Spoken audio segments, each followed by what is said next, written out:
Secretary Buttigieg, thank you very much for joining us today. As you may have heard, there was another railroad derailment in Darke County in Greenville, Ohio today. Ethanol was spilled. Do you feel like the railway system is safer a year after East Palestine? Well, I can tell you that we have taken a number of steps to make it safer, but Congress could and should do more. Sherrod Brown, along with Senator Vance on a bipartisan basis, and House counterparts have led the push to have a Railway Safety Act pass in Congress that would take a number of steps that are beyond what my department has the authority to do right now. It's been almost a year since East Palestine, and that bill is still waiting its turn in Congress. I cannot understand why Congress would allow us to get to the 1 year mark and not have that action. Still, we're not waiting on Congress to do what we can under our authorities under the law. That's included advancing rules on how hazardous material is handled, getting more information to local communities and jurisdictions when things pass through those communities, making sure that we're advancing a rule on minimum crew and staffing requirements for these trains, focused inspections required by our Federal Rail Administration, and a number of other measures to make sure that railroading is safer than it's been in the past. So we're going to keep pushing with the tools and authorities we have, but it is long past time for the Railway Safety Act to pass. That would give us more tools, and I know that it would make a material difference for the safety of communities like the one I grew up in that are along Class 1 railroads across America.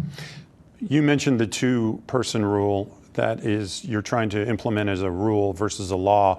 That is also included in the Railway Safety Act. Are you feeling like the railroads are pushing back on that?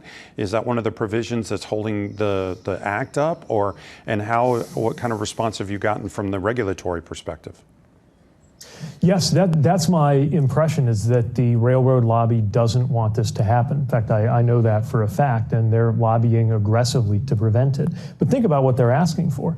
These railroad corporations are saying they should be able to run trains sometimes 2, 3, they're getting to be more than 3 miles long in some cases, and potentially have only one human being on board that train.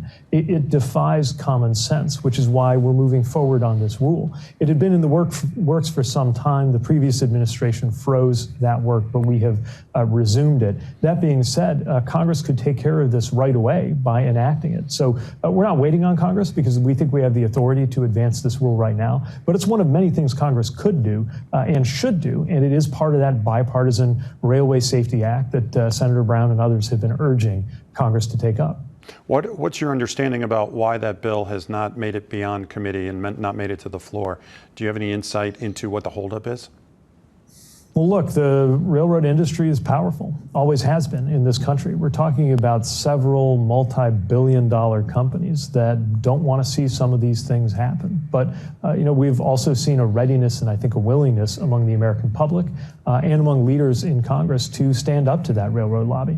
And if there was ever a time to do it, it should be given everything that we've learned in the year since East Palestine. The pattern in the U.S. has generally been that when there's a tragedy or a disaster, there's a response in terms of regulation. But, frankly, these things should be happening before and not after the next crisis. Somebody could have been killed in East Palestine. And, after a number of people were killed by a derailment in Graniteville, South Carolina some years earlier, there was action in Congress and action in Washington. There needs to be action now. There was a lot of talk after that Norfolk Southern derailment, a lot of talk and, frankly, a lot of politics around it. Now it's time, long past time, for real action. We're doing what we can as a department. Congress needs to do the same. One of the things you called on to happen after East Palestine was for the major railroads to join into this voluntary hazmat reporting system. Have you seen any response to that? I'm actually a member of the local emergency planning commission, and they say they don't hear a lot from the railroads. The railroads sometimes don't even know themselves what's on a train until they actually get to the scene. What's your response to that? Yes, there's been some work on this, but I'm not satisfied with the authorities that exist. It's one of many things that congressional action would help with.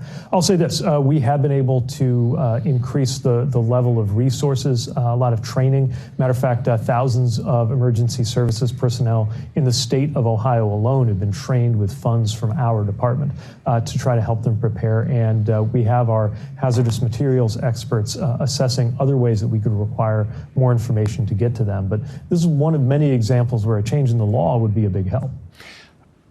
Part of train safety is the infrastructure, and specifically the train bridges. And as you may or may not have seen, I've done several stories highlighting some aging and crumbling bridges in this area.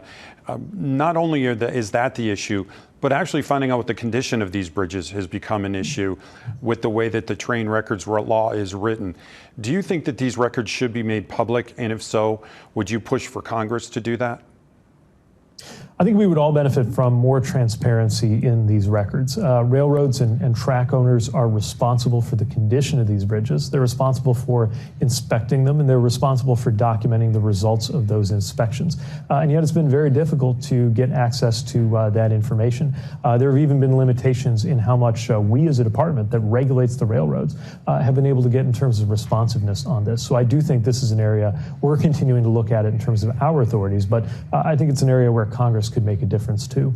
And as part of a bigger picture, which is the condition of our railroad infrastructure as a country, it's one of many reasons why President Biden pushed so hard to get the infrastructure law and infrastructure package through in the first place. Now that it has, we have been able to make major investments and improvements at railroad crossings, bridges, and other facilities around the country. But there's a long way to go. And ultimately, these railroad assets, the tracks, the bridges, which are often in private hands, are in the hands of corporations that have a responsibility to take care of their assets and have a responsibility to make sure communities can feel confident that they're meeting their obligations, both in terms of inspections and in terms of repair, to keep everybody safe.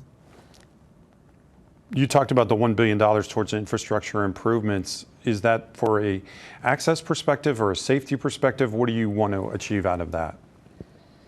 Well, a lot of this we've done through a program that is for railroad infrastructure and safety, and it's really varied from community to community.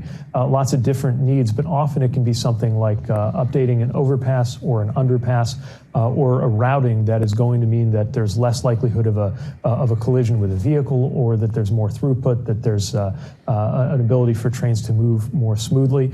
And we have more funding where that came from, or at least we will as long as Congress keeps it coming.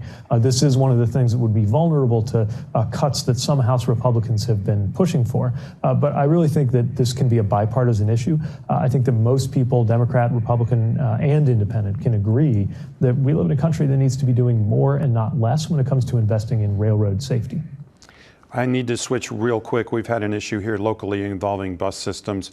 What federal regulations would you suggest to reduce collisions involving pedestrians and transit buses? And would you see any regulation that the DOT or the Federal Transit Association or administration could put in place to better regulate who drives our buses?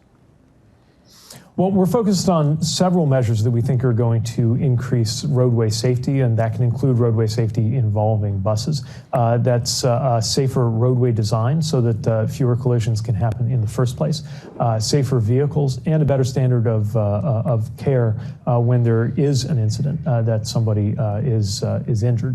Look, there has to be a high level of training and a high standard for bus operators, and there generally is. Operators have been through a lot, especially during the COVID years, and we count on them in so many ways. By the same token, they need to and generally do live up to a very high responsibility, and that needs to be maintained, and there needs to be accountability.